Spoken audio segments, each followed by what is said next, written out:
तो 10,000 सरकार से जो बनी है, ये जो मैंडेट बनी है, ये लोग अपना काम करे ना। ये इनका क्या अधिकार है कि कौन कहाँ है नहीं है, विपक्ष के नेता कहाँ है नहीं, इनको पूछने का कोई अधिकार नहीं है। अब ये काम करे और हमारे नेता हैं और आगे भी रहेंगे। और तेजस्वी यादव आदरणीय और लालू प्रसाद यादव ये कहाँ गायब होंगे? ये लोग वैचारिक रूप से है, विचारधारा के लोग हैं। विचारधारा कभी गायब नहीं होती है, विचारधारा हमेशा जिंदा रहती है।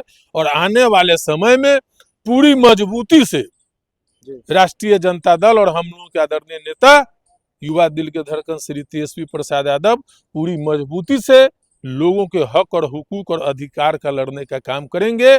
नमस्कार, न्यूज फाउंडेशन देख रहे हैं आप। मैं हूं आपके साथ धीरज सिंह।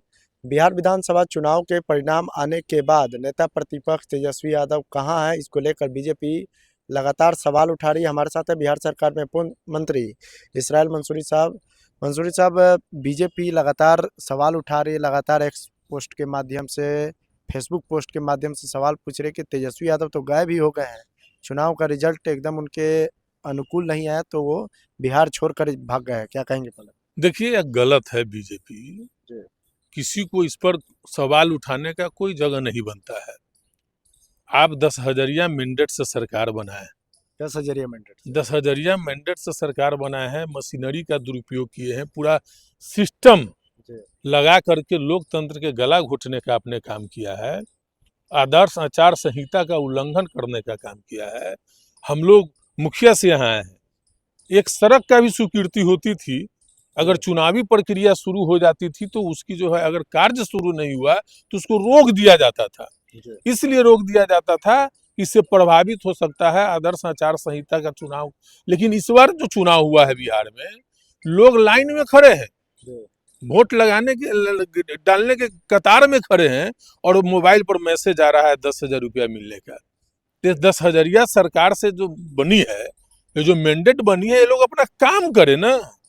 ये इनका क्या अधिकार है कि कौन कहाँ है नहीं है, विपक्ष के नेता कहाँ है नहीं, इनको पूछने का कोई अधिकार नहीं है। अब ये काम करे और हमारे नेता हैं और आगे भी रहेंगे। और तेजस्वी यादव आदरणीय और लालू प्रसाद यादव ये कहाँ गायब होंगे? ये लोग वैचारिक रूप से है, विचारधारा के लोग हैं। विचारधारा कभी गायब नहीं होती है, विचारधारा हमेशा जिंदा रहती है। और आने वाले समय में पूरी मजबूती से राष्ट्रीय जनता दल और हम लोगों के आदरणीय नेता युवा दिल के धड़कन श्री तेजस्वी प्रसाद यादव पूरी मजबूती से लोगों के हक और हुकूक और अधिकार का लड़ने का काम करेंगे। और आज भी मैं दावे के साथ कह सकता हूं कि बिहार के धरती पर अगर सबसे कोई लोकप्रिय अगर कोई नेता है तो ये तेजस्वी प्रसाद यादव जी है। देश के प्रधानमंत्री से लेकर के कई राज्यों के मुख्यमंत्री, वर्तमान मुख्यमंत्री, सब लोग जाते थे, लेकिन क्या भीड़ होती थी, लोगों का क्या अभिवादन होता था, मैनेजमेंट के तहत लोग जुटाए जाते थे। लेकिन आदरणीय तेजस्वी प्रसाद यादव जी का जहां आगमन होता था, वहां क्या नौजवान, बूढ़े, बच्चे, महिलाएं, तमाम लोग हजारों हजार की संख्या में स्वतः उपस्थिति होते थे। तो उनकी लोकप्रियता में कहीं कोई गिरावट नहीं है। आज भी करोड़ों में हमको वोट मिलने का काम किया है। ये लोग जो है से मैंडेट चुराने का काम किया है, मैंडेट खरीदने का काम किया है, सरकारी मशीनरी का दुरुपयोग कर करके यहाँ आए हैं। ये लोग अभी बिहार के विकास अपना करे, कौन कहाँ है नहीं है, इन लोगों की खोजने की कहीं कोई जरूरत नहीं है। लेकिन बीजेपी की ओर से लगातार कहा जा रहा है कि तेजस्वी यादव हो या राहुल गांधी, ना इनको बिहार से मतलब है ना देश से मतलब है, दोनों आदमी विदेश घूम रहा है। अब देखिए, एक बात बता देते हैं, कौन कहाँ घूम रहा है। ये अभी क्या है, अभी आपको जनता अगर मैंडेट दिया है तो आप बिहार चलाओ ना, बिहार की विकास की बात करो ना। कौन व्यक्ति कहाँ है, निजी पारिवारिक कारण हो सकते हैं, कौन कहाँ जा रहा है, ये खोजने का अधिकार आपको नहीं है।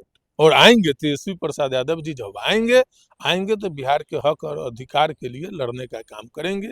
क्या लगता है कि जो परिणाम आए हैं वो आप लोग के अनुकूल नहीं रहा? कहाँ एनालिसिस किए, समीक्षा किए, तो क्या निकल के आया आरजेडी की बैठक? देखिए, हम लोगों को कहीं कोई एनालिसिस हम महसूस नहीं करते हैं। हमारे नेता आदरणीय तेजस्वी प्रसाद यादव जी ने बहुत अच्छी तरीके से चुनाव लड़ने का काम किया है, समझे, और पूरी सुव्यवस्थित तरीके से उन्होंने चुनाव भी लड़ा है और सबसे लोकप्रिय नेता वो साबित भी हुए हैं, इसमें कहीं कोई दो राय नहीं है। लेकिन जहां पूरा देश का, जहां चुनाव आयोग ही चुनाव लड़ता हो, चुनाव आयोग से लड़ना पड़े, जहां पूरे देश के सिस्टम लगा हुआ था, तो स्वाभाविक बात है कि ये लोग जो है से आर्थिक रूप से ये लोग प्रभावित करने का काम किया है।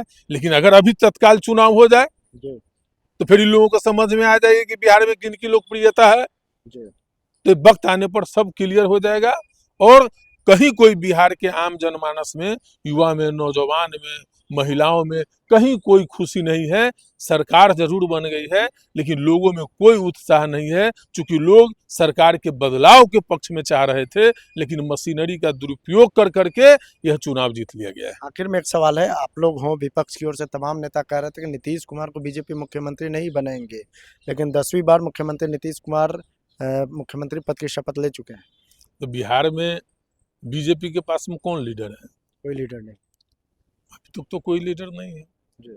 समझे।